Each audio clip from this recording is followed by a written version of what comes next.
Hai kawan-kawan, sekarang kami akan menjelaskan mengenai peradaban India kuno. Ada nggak sih dari kalian yang tahu mengenai peradaban India kuno?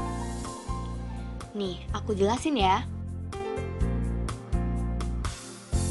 Jadi, peradaban India kuno itu terdiri dari peradaban lembah sungai Indus dan peradaban lembah sungai Gangga. Dan bangsa yang pertama kali mendiami daerah ini bernama bangsa Dravida. Bangsa Dravida ini memiliki kulit gelap dan bertubuh pendek. Nah, sekarang awal mula peradabannya. Pada kurang lebih tahun 40.000 sebelum Masehi, awalnya orang-orang penghuni India itu berasal dari sekitar Afrika. Pada awalnya, mereka juga menganut tradisi berburu meramu. Kurang lebih tahun 4000 sebelum Masehi sampai 2500 sebelum Masehi, mereka itu mulai menganut tradisi bercocok tanam di lembah Sungai Indus. Setiap tahun itu semakin banyak orang yang pindah ke lembah Sungai Indus karena di lembah Sungai Indus masih terdapat banyak air dan mereka mulai membangun kota di sana. Di sana juga ada dua kota utama, yaitu Harappa dan Mohenjo-daro yang terpisah sekitar 400 km. Sekarang kita akan melihat letak peradaban India kuno ya. Secara geografis, letak peradaban India kuno bersebelahan dengan di sebelah utaranya ada pegunungan Himalaya, di sebelah baratnya ada Pakistan, selatan ada Samudra Hindia, dan di sebelah timur ada India dan Bangladesh. Oh ya teman-teman, kalian tahu nggak menurut penelitian kedua kota ini itu berada di antara tahun 2000 sampai 3000 sebelum Masehi. Luasnya itu kurang lebih 25 km persegi. Pada abad ke-20, arkeolog Inggris bernama Marshall mengekskavasi kota kuno Mohenjo-daro dan Harappa. Kedua kota ini itu ternyata bekas ibu kota dua negara merdeka pada zaman peradaban Sungai Indus. Kita akan membahas mengenai kerajaan-kerajaan yang pernah berada di peradaban India kuno. Yang pertama ada Kerajaan Magadha. Kerajaan ini tumbuh di India Timur Laut. Ibu kota pertamanya bernama Rajagriha, lalu berpindah ke Pataliputra. Kerajaan kedua bernama Kerajaan Nanda. Kerajaan Nanda ini diperintah oleh dinasti Nanda. Lalu kerajaan ini digulingkan oleh Chandragupta Maurya. Lalu berikutnya ada Kerajaan Maurya. Kerajaan Maurya ini merupakan salah satu kerajaan terbesar dan termasyhur di India dan didirikan oleh Chandragupta Maurya. Lalu pada pemerintahan Raja Ashoka, Kerajaan Maurya berhasil menaklukkan Kalingga dan agama Buddha pun menjadi agama negara. Berikutnya ada lagi Kerajaan Gupta. Kerajaan ini didirikan oleh Chandragupta I. Dan kerajaan ini dikenal memulihkan Hindu sebagai agama negara. Yang terakhir ada Kerajaan Harsha. Kerajaan ini berdiri pada abad ke-7 Masehi dengan pemimpinnya bernama Harshavardhana. Lalu, kerajaan ini memiliki ibu kota di Kanai. Nah, teman-teman, seperti negara-negara sekarang ini, pada zaman peradaban India kuno dulu, juga sudah ada aturan hukum loh. Aturan hukum yang berlaku zaman dahulu itu mengatur mengenai hubungan antar kasta, suku-suku bangsa, dan raja-raja yang diatur oleh adat kebiasaan. Contohnya Desa Dharma. Desa Dharma ini merupakan adat kebiasaan yang mengatur hubungan antara raja-raja. Kasta dibentuk oleh bangsa Arya untuk menjaga kemurnian ras. Didasarkan pada kedudukan, hak, serta kewajiban dalam masyarakat. Kasta Brahmana, Satria, dan Waisya, yaitu kasta yang tertinggi, ditempati oleh bangsa Arya.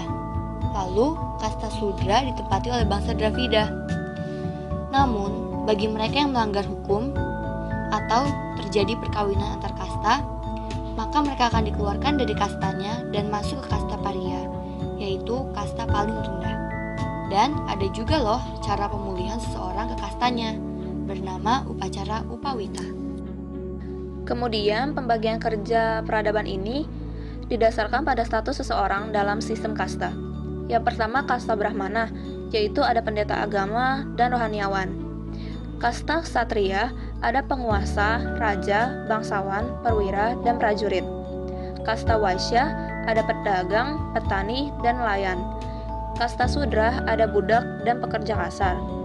Kasta Pariya yaitu orang terbuang dengan pekerjaan-pekerjaan yang kotor. Agama di peradaban India yang paling mencolok ada dua agama, yaitu agama Hindu dan agama Buddha. Agama Hindu tumbuh pada tahun 1500 sebelum Masehi. Agama Hindu tersendiri ini dari agama Brahman atau agamanya orang Arya. Agama Hindu memuja Dewa Trimurti, yaitu ada Brahma atau Dewa Pencipta, Wisnu, Dewa Pelindung, dan Shiva atau Dewa Perusak. Sumber agama Hindu ada dari kitab Weda. Inti ajaran agama Hindu yaitu ada karma, reinkarnasi, dan moksa. Agama Buddha muncul akibat sistem kasta dalam agama Hindu. Mulai menyebar di India setelah Siddhartha Gautama mencapai tahap Sang Buddha. Agama Buddha terbagi menjadi dua aliran, yaitu Buddha Mahayana dan Buddha Hinayana.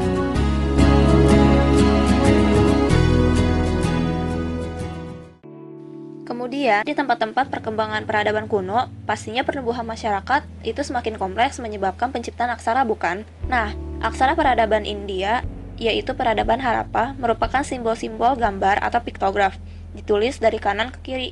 Contohnya seperti ini. Kemudian, contoh literatur peradaban India. Di sini kita akan membahas 3 kitab. Yang pertama, Kitab Weda. Kitab Weda ini merupakan sumber ajaran agama Hindu. Yang kedua, ada Kitab Ramayana. Kitab Ramayana itu merupakan karangan Resi Walmiki. Kitab Ramayana tersendiri menceritakan tentang kisah pertempuran antara putra mahkota bernama Rama dengan Rahwana dari kerajaan Alengka karena penculikan terhadap Dewi Sinta. Kemudian Kitab Mahabharata. Kitab Mahabharata merupakan karangan Resi Vyasa. Kitab ini menceritakan kisah keadaan keluarga besar Bharata yang memerintah di kerajaan Hastina dan perang Bharatayuda antara keluarga Pandawa dan Kurawa. Nah, sekarang kita masuk ke hasil-hasil budaya ya. Jadi, hasil-hasil peninggalan budaya zaman dahulu dari peradaban India kuno itu ada stupa, candi, kuil, tempat pemandian umum, dan juga sudah ada ilmu ukur loh. Terbukti dari adanya perencanaan kota, bangunan rumah tertib, dan jalan yang lurus dan lebar. Arsitekturnya terbukti dari batu bata yang membentuk rumah dengan atap datar. Ada juga yang bertingkat. Lalu ada juga seni tari.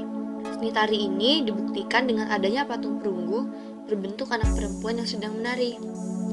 Lalu ada juga seni pahat dan seni patung.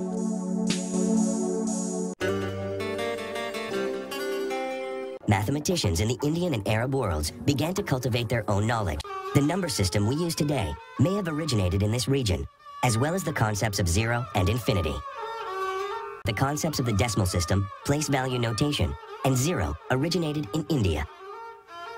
The ancient civilizations of the Indus Valley were highly proficient in mathematics, and the creation of a decimal place value number system led to the development of other more complicated concepts in algebra, geometry, trigonometry, and number theory. Dating back to approximately 2500 BC, the agricultural Harappan civilization developed the technology to fire mud bricks, which farmers used to build walls that controlled the annual river flooding. From a mathematical perspective, the most significant contribution of the Harappan culture was the development of a uniform system of weights and measures. These graduated cubical weights, each 10 times heavier than the one to its right, represent early evidence of a decimal system of numeration.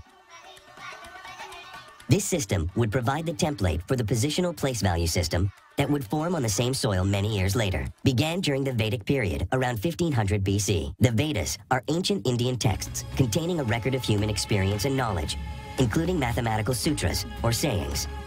These sutras contain simple rules and principles, which could be easily memorized to solve long mathematical problems quickly. Keruntuhan peradaban India kuno.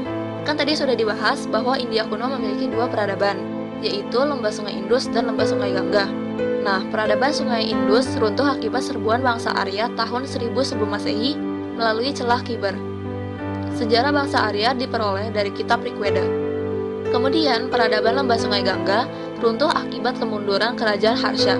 India kemudian mengalami masa kegelapan hingga abad ke-11 Masehi.